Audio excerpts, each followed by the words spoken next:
Ерте-ертеде бір шал мен кемпір болыпты.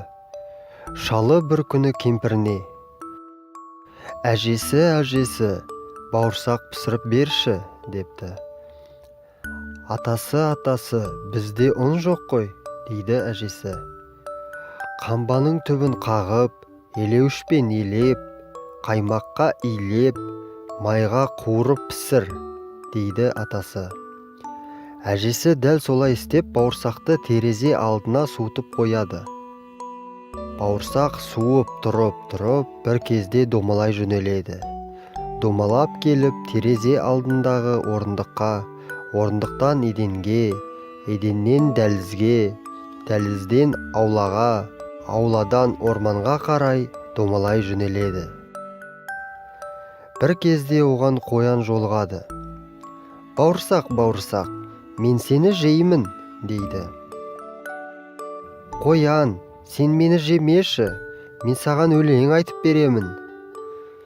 Менің атым бауырсақ, қаймаққа иленгем, майға пісірілгем, терезеде суығам. Ұстатпай кеттім атама, ұстатпай кеттім әжеме, ұстатпаймын қоян сағанда, деп одан әрі бауырсақ қара жолмен домалап кете барады. Жолында оған қасқыр кездесіп, оның да жегісі келеді. Бауырсақ, мен сені жеймін, дейді. Қасқыр, сен мені жемеші, мен саған өлең айтып беремін. Менің атым бауырсақ, қаймаққа иленгем, майға пісірілгем, терезеде суығам. Ұстатпай кеттім атама, ұстатпай кеттім әжеме, ұстатпай кеттім қоянға, ұстатпаймын енді қасқыр сағанда, деп одан әрі бауырсақ қара жолмен домалап кете барады. Бір кезде аю жолығады. Бауырсақ, мен сені жеймін, дейді ол. Аю, сен мені жемеші, мен саған өлең айтып беремін. Ұстатпай кеттім атама, ұстатпай кеттім әжеме, ұстатпай кеттім қоян менен қасқырға, енді сенен де қашып құтылу оп-оңай, деп домалай жөнеледі. Аю тек көзімен шығарып салады. Бауырсақ домалаумен келе жатты. Осылай талай белден асты. Домалап жол үстінде келе жатса, қу түлкі жылмың етіп алдынан шығады. Бауырсақ, мен сені жеймін, дейді түлкі.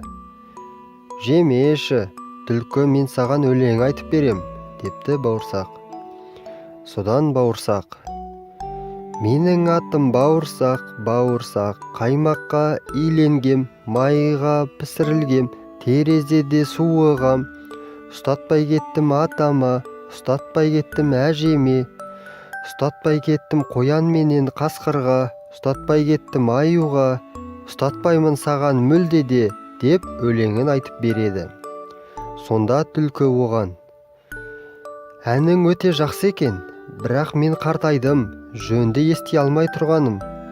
Бауырсақ, сен менің тұмсығыма шық та, әніңді тағы бір рет қаттырақ айтып берші, дейді. Бауырсақ ойланбастан түлкінің тұмсығына домалап шығып алып, бар даусымен әнін айтып жатқанда, түлкі оны ап деп жеп қояды.